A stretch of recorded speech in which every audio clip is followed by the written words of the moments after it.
Jangan seperti saya ngajak sampean baik, ngajak sholat tahajud, ngajak begini, ngajak mengisi kehidupan ini. Belum tentu saya melakukan. Mungkin prinsip saya, daripada saya dosanya double, sudah tidak merintah, juga tidak melakukan. Ini kan double. Lebih baik saya merintah walaupun belum, ya, bukan berarti tidak, tapi belum melakukan. Dosanya satu. Satunya apa? Belum melakukan itu tadi. Itu paling tidak. Tapi tetap ada upaya bagaimana kita merintah dan juga kita melakukan. Jangan sampai masuk pada istilah sual beda gak iso ndondomi, iso hujah gak iso ngelakoni. Nah, ini kan banyak orang begitu. Sual bedah gak iso ndondomi, iso hujah gak iso ngelakoni.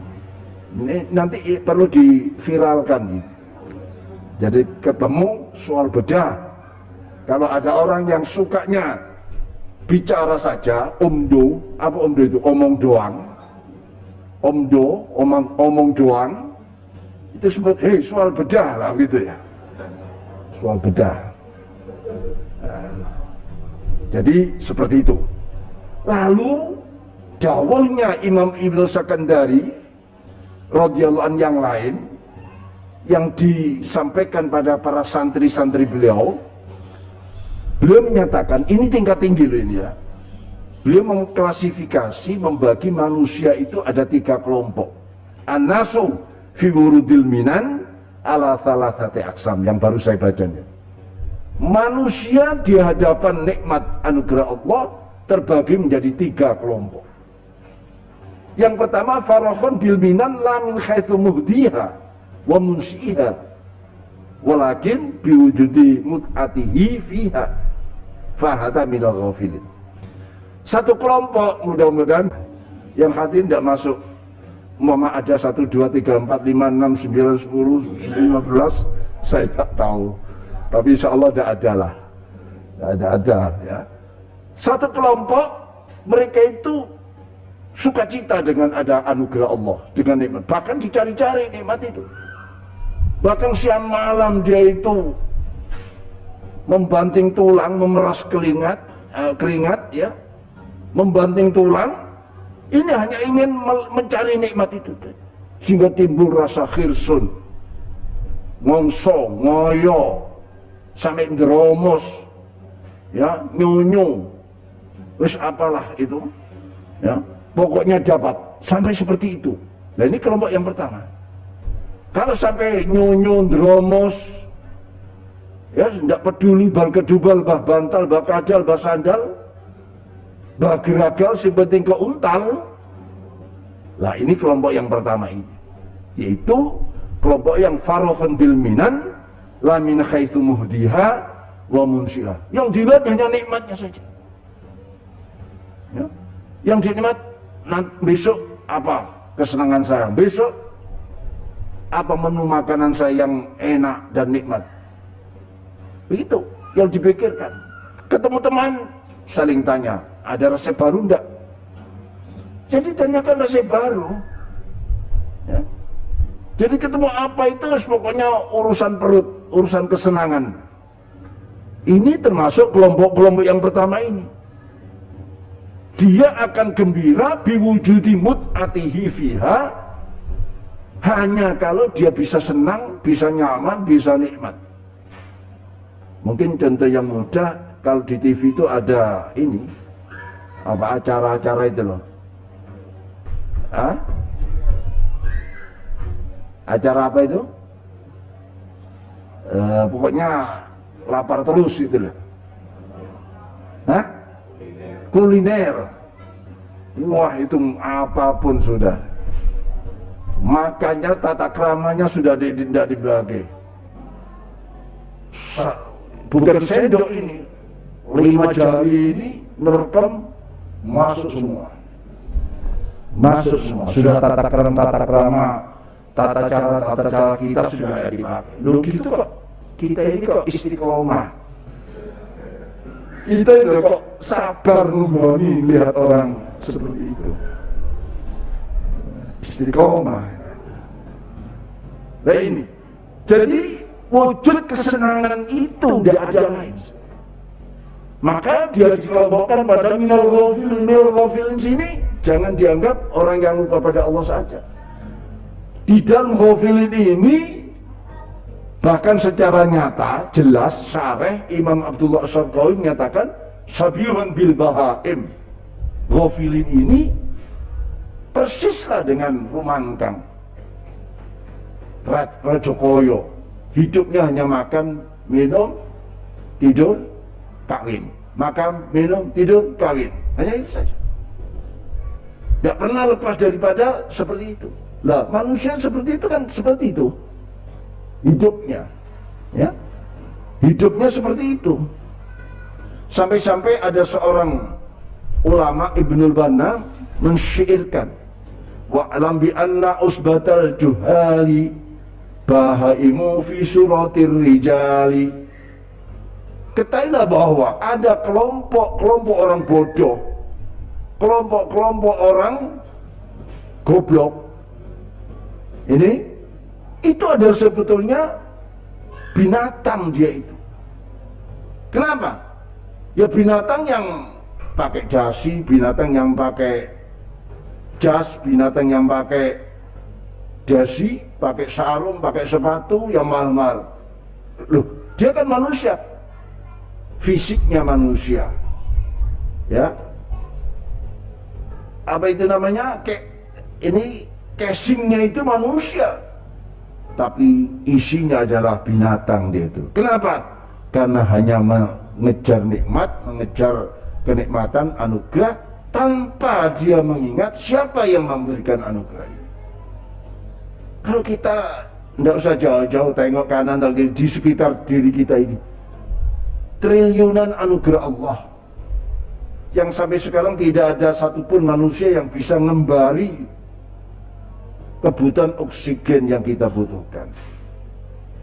Sekarang sudah banyak orang punya oksigen gara-gara ada pandemi ini, ya. Semua kebutuhan orang kalau sudah kekurangan oksigen, semua ini lumpuh, pikiran lumpuh, ya. Kenormalan hidup sudah tidak ada. Kita hanya bisa bantu oksigen untuk mengembalikan itu tadi. Lah, selama di luar pandemi itu kita tidak pernah mengenal yang namanya oksigen, namanya kebutuhan-kebutuhan itu. Siapa? Karena di sekitar kita sudah disediakan oksigen oleh Allah Subhanahu wa Ta'ala. Kita tidak merasa kalau kita sudah butuh, ya, berapa biayanya? 10 tahun lah umpamanya kita membutuhkan oksigen buatan itu. Ini sudah kelihatan berapa biaya yang kita keluarkan. Selama ini kita belum ada masa pandemi COVID-19 ini, kita tidak mengenal oksigen. Kenapa? Kan oksigen ini sudah di mana-mana. Berapa itu biayanya kalau kita? Itu saja kita sudah, Masya Allah, mestinya syukur kita pada Allah, ya. Dan yang lain. Nah, makanya kalau seseorang menikmati nikmat Allah, menikmati anugerah Allah, ya, melakukan apa yang itu sudah diselenggarakan, disediakan oleh Allah untuk kita, tanpa kita mengenal siapa zat yang menyelenggarakan itu, ya binatang kita ini, binatang yang berdasi, binatang yang pakai jas, pakai dasi, pakai sepatu, ya, tas ecolak, sepatu produk Itali misalnya, yang harganya 10 juta, ya. Apanya tasnya ibu-ibu itu kan ada, satu tas itu harganya 50 juta, 100 juta, 200 juta, hanya tas itu. Isinya hanya levant dan apa? Alis. Tidak perlu ada isi uangnya, tidak perlu, karena tas itu saja sudah harganya seperti itu. Nah ini, kita ini sudah lama sebetulnya dikerjai oleh nafsu seperti itu. Jadi itu kelompok-kelompok yang pertama. Ya mudah-mudahan ada yang merasa kroso, aku disindir ya. Mudah-mudahan kalau ada yang merasa disindir, alhamdulillah, karena berarti masih waras kan gitu, masih waras. Ini kelompok yang pertama. Tidak perlu saya panjangkan, nanti kalau sindiran ini terlalu panjang, wah bisa bahaya nih. Bisa ada piring terbang, bisa perang Brontoyuda di rumah nanti. Makanya Al-Quran nyatakan hatta idza farihu bima utu akhadnahum baghtatan. Jadi ini termasuk pengelulu dari Allah.